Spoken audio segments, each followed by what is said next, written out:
fabrication to manure spreaders, feed boxes, and all that. First, I got introduced to Archway through a friend of mine. The name has been around for a long time, so that was a good plus for me. Impressed with the quality, but yet I still liked that it still kind of had like a hometown feel. This is the first 900 to put on a truck of Archway.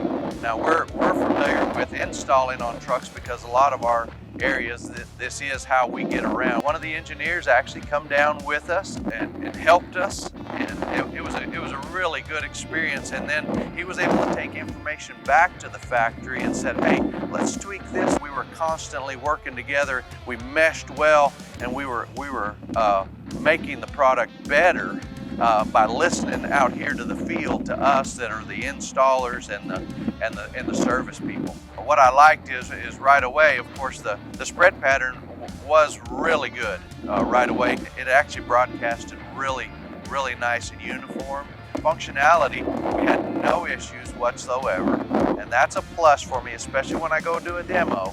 I don't want to have to be trying to tweak this machine, and I had confidence real quick. So some of the features that we liked on the X900 on the wagon style is that reversing floor, that we could get any other foreign debris that would get against them beaters and cause quick damage. We also have that feature on this truck mount. The word that I would use for them would be integrity. Not only the integrity of the machine, but I like the integrity of the company.